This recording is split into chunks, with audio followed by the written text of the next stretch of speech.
the apprenticeship, people like try and find that out, but I'll tell you, I actually don't like apprenticeship programs.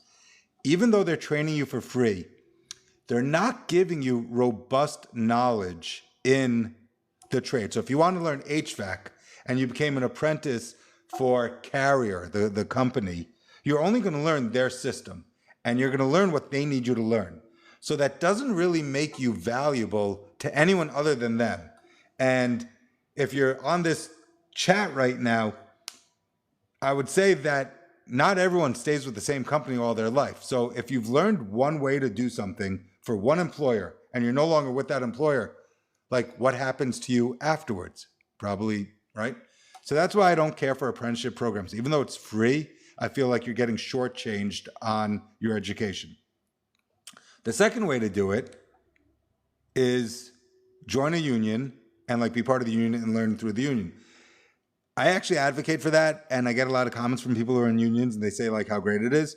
I just think it's probably harder to break in and to get hired from a union if you're not already skilled. So how do you become skilled? Very simple. You go to a career school. College isn't all just like books and desks.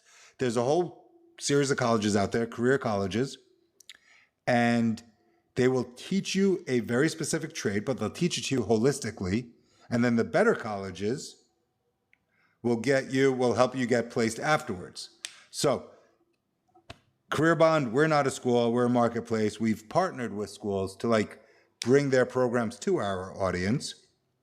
And the reason I do these Ask Me Anythings, even though no one's asking any questions right now, is I find it's important. I think it's important that like create an avenue where people could learn a trade, create an avenue where people could learn to become self-sufficient, create an avenue where people like could find a community. And I'm looking at literally the hundreds of people who are joining this right now.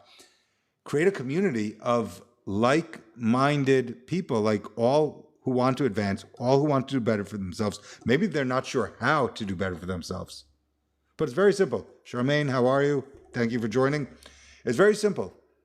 Learn a skill, become valuable for that skill, and then like keep stacking your skills. So how do I what do I like for skilled trades? I love HVAC.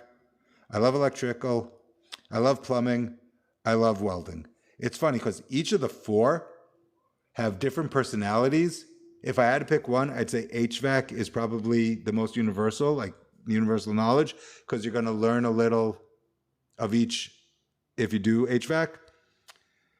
Plumbing is not just like the toilet in the bathroom. It's literally laying pipes for all these data centers. Electricians, I think if you're an electrician, you'll always have a side gig. I've been begging to get an electrician to come to my new home to hang ceiling fans, to put in new light fixtures, to put in dimmer switches. Like if you learn electrical, you will always have a side gig. And then welding, you don't understand this. If you have the aptitude for welding, and if you're like a daredevil and want to learn underwater welding, oh my goodness, that's how people get to this like $200,000 and above in terms of salary. It's insane. So, skilled trades, electrical, plumbing, welding, HVAC. That's the topic tonight. I'm curious as like what the audience is doing. I am invincible. I like that screen name. Candy Girl, love that screen name. Hooping off. All right, so skilled trades, electrical, plumbing, welding, HVAC.